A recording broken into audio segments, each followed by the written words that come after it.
القاعدۃ الثامنہ، آٹھواں قاعدہ، دل کی اصلاح کے حوالے سے آٹھواں قاعدہ جو ہے، القلب یمرض کما یمرض البدن، دل بھی بیمار ہوتا ہے جیسے جسم بیمار ہوتا ہے۔ جیسے انسانی جسم کو بیماریاں لاحق ہوتی ہیں، اسی طرح انسانی دل کو بھی بیماریاں لاحق ہوتی ہیں۔ جیسے بدن بیمار ہو جائے تو اس کا علاج کرنا پڑتا ہے، اسی طرح اگر دل بیمار ہو جائے تو اس کا بھی علاج کرنا چاہیے۔ للجسم اسباب بہا قد یمرض، جسم کے بہت سے اسباب ہیں جس کے ذریعے وہ بیمار ہو جاتا ہے۔ والسقم ایضا للقلوب یعرض، اسی طرح بیماریاں دل کو بھی پیش آتی ہیں۔ جس طرح بدن بہت سی چیزوں کے ذریعے بیمار پڑ جاتا ہے، جیسے سردی کے موسم میں سخت ٹھنڈا پانی پینا، اسی طرح گرمی کے موسم میں دھوپ میں کھڑے رہنا یا کوئی غلط چیزیں کھانا، اس سے بدن بیمار پڑ جاتا ہے۔ جیسے بدن کے بیماری کے لیے کچھ اسباب ہیں، اسی طرح بیماریاں دل کے سامنے بھی آتی ہیں، دل کو بھی درپیش ہوتی ہیں۔ فمرض القلب انقطاع القلب عن سیرہ الی رضاء الرب، دل کی بیماری دل کا منقطع ہو جانا ہے رب کی رضا کی طرف چلنے سے۔ دل کی بیماری کیا ہے؟ کہ انسان اللہ کی طرف چلنے سے رک جائے، یہ دل کی بیماری ہے۔ گویا کہ جو شخص اپنے رب کی طرف سفر نہیں کر رہا، نہیں چل رہا، غافل ہے، وہ بیمار دل والا ہے۔ وحجبہ عن علمہ بربہ، اور دل کا رک جانا، پردے میں آ جانا، رکاوٹ میں آ جانا اپنے رب کے بارے میں جاننے سے، اپنے رب کے بارے میں مزید جاننے سے دل رک جائے۔ والشوق للہ وحبہ، اور اللہ کی طرف شوق اور اس کی محبت سے رک جائے۔ درمیان میں جملہ معترضہ اعلیٰ، اللہ رب العالمین بہت بلند ہے، تو اللہ رب العالمین کی طرف سفر کرنے سے رک جائے، اللہ تعالیٰ کے بارے میں جاننے سے باز آ جائے اور اللہ کی طرف شوق اور محبت سے رک جائے، تو یہ دل بیمار ہے۔ ومرض القلب اشر و اشد، دل کا مرض زیادہ نقصان دہ اور زیادہ شدید ہے۔ انسانی بدن بیمار ہو جائے اس کا اتنا نقصان نہیں ہے، دل بیمار ہو جائے اس کا نقصان زیادہ ہے۔ فَتْكَمْ مِنَ الدَّاءِ يَكُونُ فِي الْجَسَدِ، زیادہ چیرنے والا ہے، نقصان پہنچانے والا ہے، تکلیف دینے والا ہے، من الداء، اس بیماری سے، یکون فی الجسد، جو جسم میں ہوتی ہے۔ بیماری جسم میں آئے وہ اتنا جسم کو نہیں چیرتی، اتنا نقصان نہیں پہنچاتی جتنا دل کا مرض نقصان پہنچاتا ہے۔ وَأَصْلُ هَذَا الدَّاءِ، اور اس بیماری کی بنیاد، اصل، والفساد، اور فساد کی جڑ، یرجع للفعل والاعتقاد، اس کا تعلق افعال اور عقیدے کے ساتھ ہے۔ جیسے بدن کی بیماری کا تعلق غلط چیزیں استعمال کرنے سے ہے، اسی طرح جسم کی حفاظت نہ کرنا اس سے ہے، اسی طرح دل کی بیماری کا تعلق افعال اور عقیدے کے ساتھ ہے۔ کیا تعلق ہے؟ فالضعف فی العمل منہ الشہوات، عمل میں کمزوری خواہشات ہیں۔ وضعف الاعتقاد منہ الشبہات، اور عقیدے میں کمزوری شبہات ہیں۔ گویا کہ دل کے اندر شبہات کا آ جانا، اللہ کے بارے میں، اس کے رسول کے بارے میں، فرشتوں کے بارے، جنت جہنم، کسی بھی آیت کے بارے میں، تو گویا کہ یہ عقیدے کی خرابی ہے۔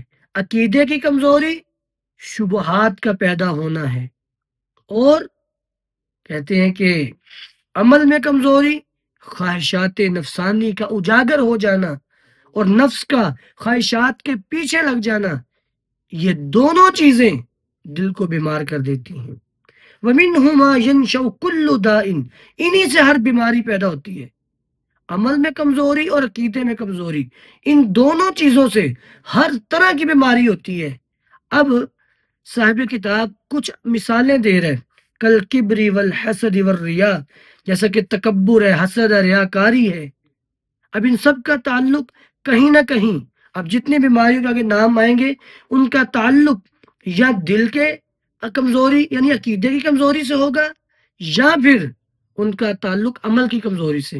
گویا کہ عقیدے کی کمزوری یا عمل کی کمزوری، ان سب بیماریوں کا تعلق ان میں سے کسی کے ساتھ بنے گا۔